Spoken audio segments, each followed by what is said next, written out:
June 5, 1967. It's 7:45 in the morning. On the Egyptian radar, everything seems calm, but less than 50 meters above the ground, 183 Israeli planes are flying toward the heart of Egypt in complete radio silence. Could they change history in just 3 hours? This was Operation FOCUS, or MOCET, the most precise and devastating airstrike ever carried out in the Middle East.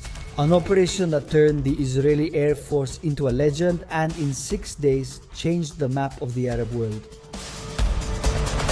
Israel was less than 2 decades old, a tiny country surrounded by enemies with a population of just 2.5 million people. To the north, Syria, to the east, Jordan, to the south and west, Egypt. All of them sought its destruction. At the end of May 1967, the Egyptian president Gamal Abdel Nasser mobilized more than 100,000 soldiers toward the Sinai Peninsula. He expelled the United Nations forces and blocked the area, the only Israeli access to the Red Sea. This was considered an act of war. Syria and Jordan signed mutual defense pacts with Egypt. The Arab discourse was unanimous. Israel had to disappear. Nasser said it publicly. Our goal is the destruction of the state of Israel. Egypt had 420 fighter jets, mostly Mikoyan Gurevich, 21s and Mikoyan Gurevich, 19s supplied by the Soviet Union. Syria had about 120 and Jordan around 35. Israel barely had 197 operational aircraft, half of them French-made fighters. The numerical advantage for the Arab Union was overwhelming, but in Tel Aviv, a group of officers was preparing something that would make up for that difference in a positive way. The strategy was conceived by General Mordecai Hod, Moti as he was known, the commander of the Israeli Air Force, together with his chief of operations. Ezer Weizman, a brilliant planner and former fighter pilot, his idea was bold to the point of madness, to destroy all enemy air forces before they could take off. The plan depended on a risky premise. The first strike had to be total. Once launched, there would be no turning back.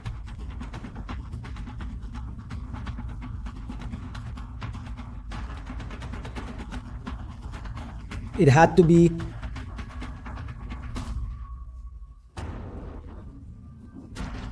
The third strike had to be total.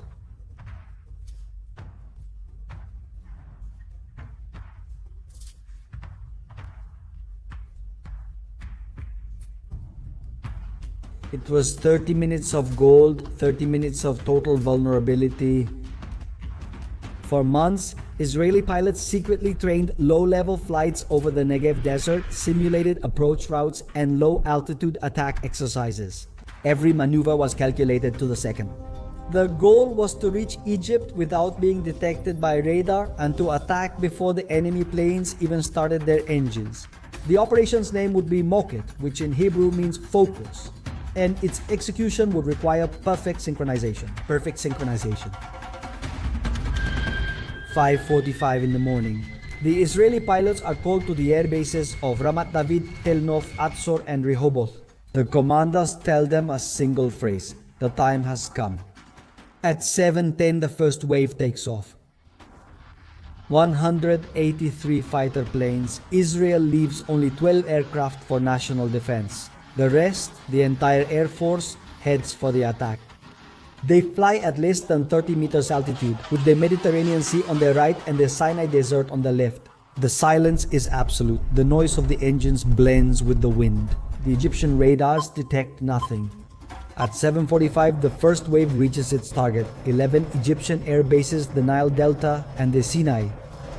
The Mirage 3 sees drop bombs designed to leave deep craters in the runways, impossible to repair quickly. Immediately afterward, the Super Mister and the Uragan attack the planes parked on the ground. The Egyptian pilots, caught by surprise, barely managed to run. Some tried to take off, but the hits on the runways destroy them instantly. Each attack lasts less than 7 minutes. The coordination is mathematical. While one pair bombs, another covers their retreat. The total time over the target is 4 to 5 minutes.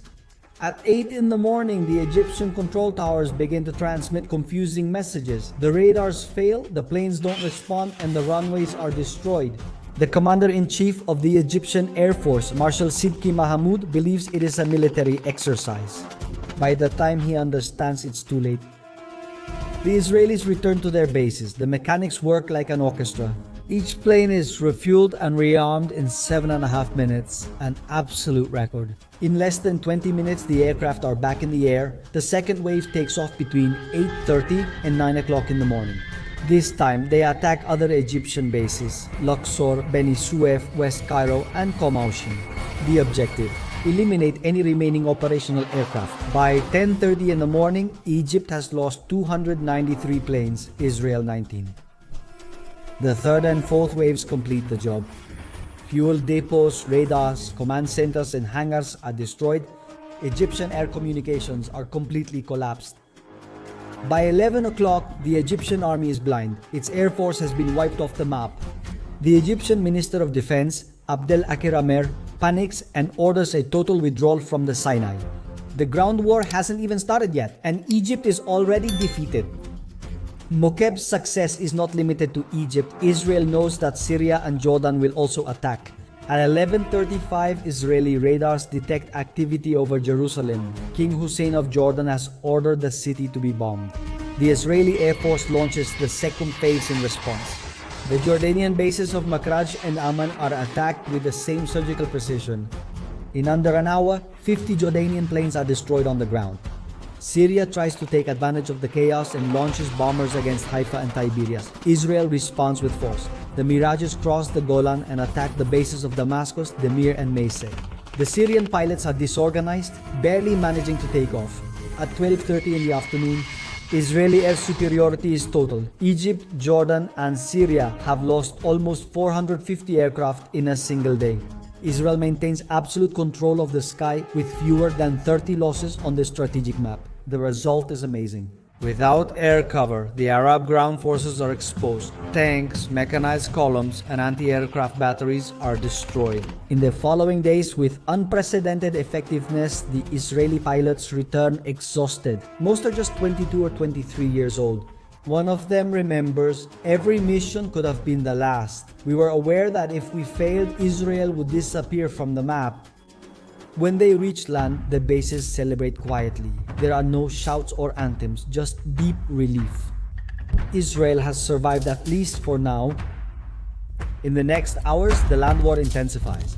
With air superiority secured, Israeli forces launch simultaneous offensives in the Sinai against the Egyptian army, in Judea and Samaria against Jordan, in the north toward the Golan Heights facing Syria. The result is so swift that the world is left paralyzed. In 6 days, Israel triples its territory and controls biblical sites it hadn't set foot on for almost 2,000 years. But it all began with those first 3 hours on the morning of June 5th. Military analysts around the world were astonished. Never before had such a small air force achieved such a strategic impact. Operation Focus became a mandatory subject of study in war academies. The United States, Great Britain, and France incorporated its principles into their air combat manuals. The key points: strike first, strike with precision, strike fast, and maintain the ability to strike again before the enemy reacts. Success also depended on a decentralized command system. Each squadron had tactical freedom within a rigid strategic framework. There was no improvisation, but there was autonomy that allowed them to adapt to unforeseen events in seconds. The human cost was low overall. 19 pilots were killed or went missing during the operation, but they all knew their mission was a complete gamble. No one in Israel had a plan B. On June 10th, 6 days after the attack, the war ends. Israel became a regional military power, but more than a territorial win, it was a lesson in national survival.